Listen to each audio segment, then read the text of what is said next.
India's foreign policy ऐसा topic है हमारा प्रेजेंटेशन का।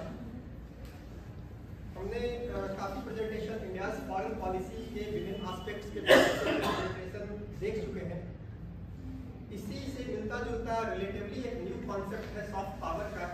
भारतीय विदेश नीति में सॉफ्ट पावर जो है वो किस तरीके से रोल प्ले कर रही है और किस तरीके से हम उसके पोटेंशियल्स को बहुत अच्छे तरीके से टैप नहीं कर पाए हैं, उसके बारे में हम प्रेजेंटेशन में चर्चा करेंगे। जब कहीं भी हम लोग घूमने जाते हैं तो निश्चित रूप से मैकडोनल्ड्स, डोमिनोज के आउटलेट्स देखते होंगे और उसके ऊपर जो उसका लोगो होता है, येलो कलर का एम या फिर डोमिनोज का एक लोगो, तो कहीं ना कहीं वो क्या शो करता है, क्या रिप्रेजेंट करता है, दैट शोज कि जो उस कंपनी का जो कंट्री है वो बेसिकली हमारे कंट्री में हमारे प्लेस पे उसका रिप्रेजेंटेशन है, उसका हम लोग कहीं ना कहीं से बहुत ज़्यादा प्रभावित है। उसके अलावा जब भी हम लोग माइक्रोसॉफ्ट वर्ड में काम करते हैं, हम लोग गूगल के सर्च इंजन पे कुछ टाइप करते हैं या फिर हम लोग हॉलीवुड मूवीज को देख करके बहुत ज़्यादा प्रभावित होते हैं, तो कहीं ना कहीं इनटेंजिबल जो चीज़ें होती है वो बहुत ज़्यादा हम लोगों को प्रभावित करती है। वो किस तरीके से विदेश नीति के रूप में परिवर्तित कर सकते हैं, इसके बारे में हम लोग चर्चा करेंगे। तो सॉफ्ट पावर के बारे में बात करें इससे पहले समझना पड़ेगा कि बेसिकली पावर क्या है। तो इन जनरल वर्ड्स पावर जो है, power is the ability to influence the behaviour of others.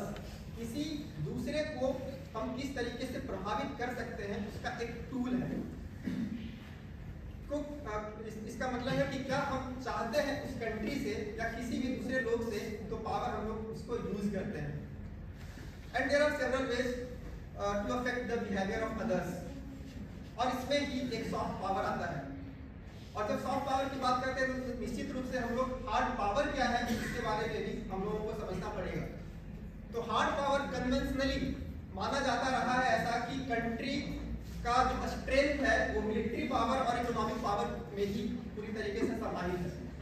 और पूरे का पूरे आप इंटरनेशनल रिलेशंस के ट्रेडिशंस को देखेंगे, वो right from the Kautilya, Machiavelli, Morgenthau, D H. Carr से लेकर जितने भी थियरिस्ट हैं वो सभी ने मिलिट्री पावर और इकोनॉमिक पावर को बताया है कि नेशनल इंटरेस्ट को सर्व करने के लिए, बनाए रखने के लिए आपको पावर बहुत ज्यादा जरूरी है। और कंट्रीज भी अभी तक जो अपना नेशनल इंटरेस्ट को पूरा करने के लिए हार्ड पावर को ही गेन करने में लगा रहा है।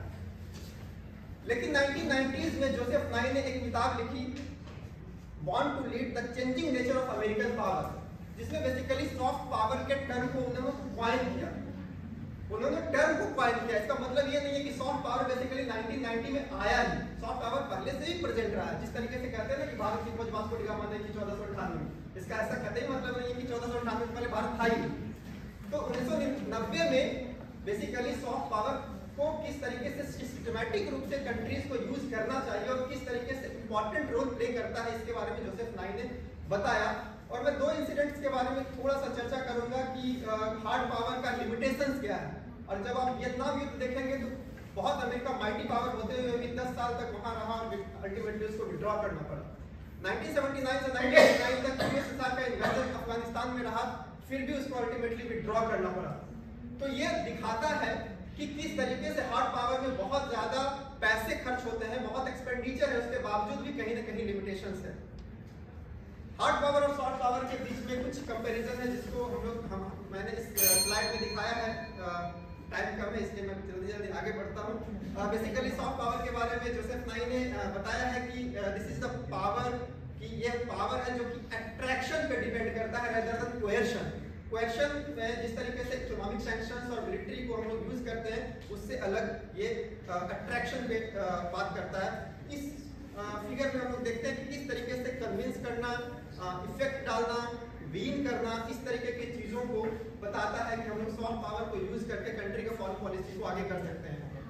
भारत के संदर्भ में देखें तो क्यों जरूरी है, तो क्रिएटिंग गुडविल, स्ट्रेटेजिक इन्वेस्टमेंट के लिए, पैंडेमिक में बहुत सारे जो चेंजेस आए, वर्ल्ड ऑर्डर जो चेंज हुआ है उसमें कितना इंपॉर्टेंट रोल प्ले करता है, ट्रेड एंड इन्वेस्टमेंट फ्लो के लिए, एग्रीमेंट्स एंड कम्युनिकेशन, ग्लोबल स्तर पे अपनी पहचान बनाने के लिए, और बेसिकली कैपिटलाइज जो भारत का एक रिच कल्चरल हेरिटेज रहा है उसके लिए।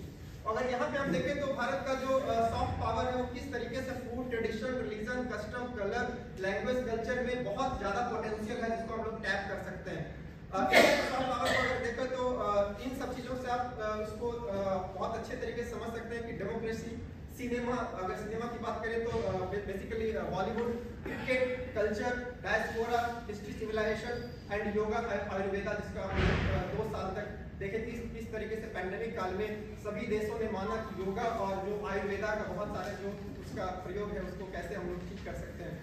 सॉफ्ट पावर का कुछ एब्रिविएशंस है जो बहुत ज़्यादा भारत उसको लेकर अच्छा कर सकता है। तो अगर 3 चीज़ की बात करें तो कल्चर, कॉमर्स एंड कनेक्टिविटी, जिसको कि लुपिस्ट पॉलिसी को एक्टिस्ट पॉलिसी में भी बदल जो काम किया वो बेसिकली इन 3 चीज़ों पे बात करता है। 4 Ds, जिसमें डेमोक्रेसी, डेमोग्राफिक डिमांड और डिसाइसिवनेस, जो पॉलिसी मेकिंग बॉडीज में काम करते हैं वो किस तरीके से डिसीजन लेते हैं उसमें बहुत इंपॉर्टेंट रोल प्ले करता है। 5 Ts बहुत इंपॉर्टेंट है कि technology, talent, tradition, tourism and trade, ये पांचों जो चीज है बेसिकली भारत के पास बहुत ही ज्यादा है, लेकिन अभी तक वो अंडर टैप है, बहुत अच्छे तरीके से हम लोग यूज नहीं कर सके हैं।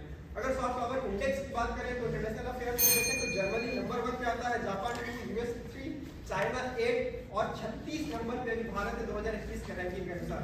अगर लास्ट में हम बात करते हैं कि क्या इसमें किया जा सकता है, और अभी एक रिपोर्ट भी आया, 16वीं रिपोर्ट अभी पार्लियामेंट्री कमेटी ने जो अभी टेबल किया है उसमें यह है कि अभी तक हमारे पास नेशनल पॉलिसी नहीं है। सॉफ्ट पावर का एक नेशनल पॉलिसी होने की बहुत जरूरत है।